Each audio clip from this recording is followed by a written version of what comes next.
ආයිබෝවන් ලංකාව කියලා කියන්නේ හරි අරුම පුදුම රටක්. මේ ලංකාවින්න මිනිස්සුන්ට පුදුම උවමනාවක් තියෙනවා අනුන්ගේ කුණු හොයන්න. ඒ විතරක් නෙමේ අනුන්ගේ ඕපදූප හොයන්න. ඔයා බැඳලද ඔයාට ළමයි කීදෙනෙක් ඉන්නවද ඔයාගේ පුතා දැන් කරන රස්සාව මොකක්ද ඔයාගේ දුව කරන ඩිග්‍රී එක මොකක්ද මේ වගේ ගොන් ප්‍රශ්න අහන ගම්බද මිනිස්සු ටිකක් ඉන්නවා ගම්බල විතරක් නෙමෙයි නගරවලත් තියෙනවා සමහරක් නෑය වෙන්නත් පුළුවන් අනුන්ගේ කුණු හොයන ඉතින් කොට පොඩ්ඩා විරිදු නම්බර් 2 අනුන්ගේ කුණු හොයන අයට ඉතින් මේ විරිදුව බලන්න මේ වගේ කුණු හොයන කෙනෙක් ඔයාලටත් ඉන්නවා නම් මේ වීඩියෝ එකේ ලින්ක් එක ෂෙයා කරලා පල්ලෙයන් කමෙන්ට් එකක් දාන්න අපි යමු දැන් විරිදුවට යෝ අනුන්ගේ කුණු හැම වෙලේම හොයන අප හැටි කරේ තමන්ගේ වැඩ පසෙක දමා රාජකාරි හැම වෙලේ රාජකාරි කුණු සෙවීම හැමදාමත් උන් කළේ මුළු ගමේම කාල කන්නිකම තව තව වැඩි උනේ ඊට පස්සේ කේලම් කියන වලින්ද ළඟ සංගමේ බෝකු කටවල් ඇරියම ගඳේ බෑලු ගුහතේ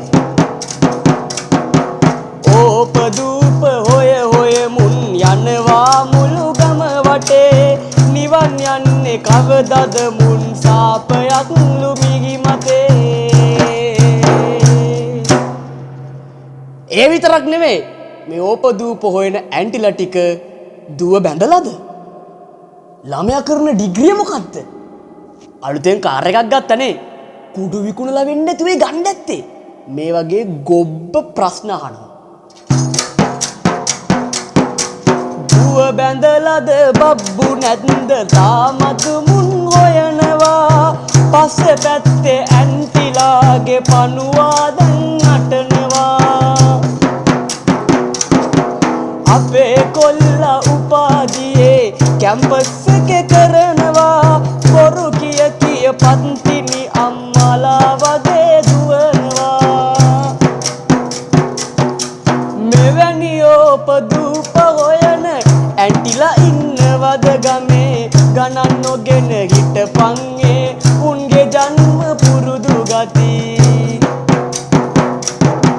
කුණු හොයන ගොන් වැස්සියෝ තවමත් තත අප රටේ ගොමත් එක්ක පුන්නක්කුත් ඔබන්න ඕනේ උන්ගේ කටේ ඔබන්න ඕනේ උන්ගේ කටේ ඔබ පංබං උන්ගේ කටේ